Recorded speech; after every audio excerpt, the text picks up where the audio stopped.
আগামীকাল থেকে অস্থায়ী পাস নিয়ে সচিবালয়ে প্রবেশ করতে পারবেন সাংবাদিকরা। দুপুরে সচিবালয়ে সাংবাদিকদের সংগঠন বাংলাদেশ সেক্রেটারিয়েট রিপোর্টার্স ফোরামের সভাপতি ফসি উদ্দিন মাহতাব এবং মাসুদুল হকের নেতৃত্বে ২১ সদস্যের প্রতিনিধি দল স্বরাষ্ট্র উপদেষ্টা মোহাম্মদ জাহাঙ্গীর আলম চৌধুরীর সঙ্গে বৈঠক শেষে একথা জানান।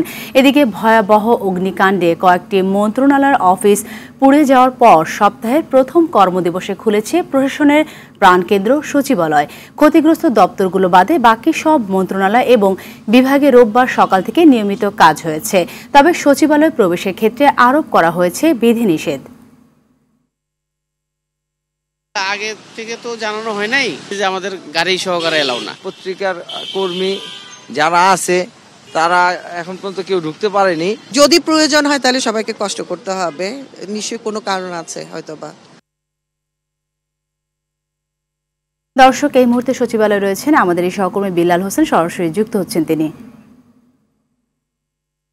বিল্লাল, জানাবেন সচিবালয়ের নিরাপত্তা পরিস্থিতি কেমন দেখতে পাচ্ছেন, আর তদন্ত দলের কার্যক্রম সম্পর্কে সর্বশেষ কি তথ্য আছে আপনার কাছে?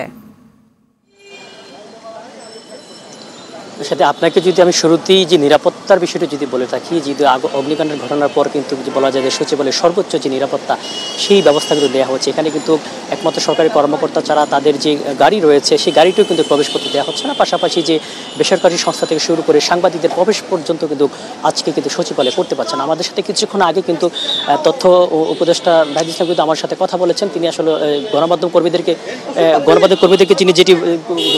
যেটি বলেছেন যে আগামীকাল থেকে যে অস্থায়ী যে পাস রয়েছে সেই অস্থায়ী পাস দিয়ে কিন্তু সাংবাদিকরা কিন্তু প্রবেশ করতে পারে। পাশাপাশি সাংবাদিকদের সাথে কিন্তু সাংবাদিকদের এখানে সিনিয়র সাংবাদিকদের সাথে কিন্তু স্বরাষ্ট্র উপদেষ্টা কিন্তু একটি বৈঠক করেছেন। বৈঠকে যে আসলে এমনটি বলা হয়েছে যে 15 দিনের জন্য কিন্তু প্রাথমিক একটি পাস দেওয়া হবে, পরবর্তীতে কিন্তু অনেক যাচাই বাছাই করে কিন্তু সকল গণমাধ্যমদের কিন্তু তারা প্রবেশের যে অ্যাপ্লিকেশন কার্ড সেটি কিন্তু দেবে। কিন্তু এখানে যে তথ্য উপদেষ্টা যেটি বলেছেন যে বিগত দিনে অনেক কার্ড নেওয়া হয়েছে, যে অনেক ভুইফুর সংগঠন থেকে শুরু করে অনেক যে ভুইফুর যে সংস্থা তাদের কিন্তু নামে বেনামে কোনো অনেক কার্ড দেওয়া হয়েছে, যার ফলে কিন্তু সচিবালয়ের যে নিরাপত্তা সেটি কিন্তু অনেকটা বিঘ্নিত হয়েছে।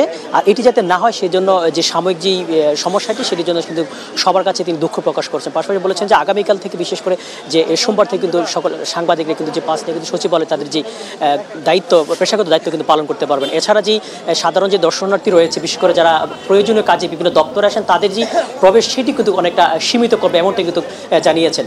তো এই ছিল সচিবালয় থেকে আমার কাছে সর্বশেষ সাথী। অসংখ্য ধন্যবাদ আপনাকে।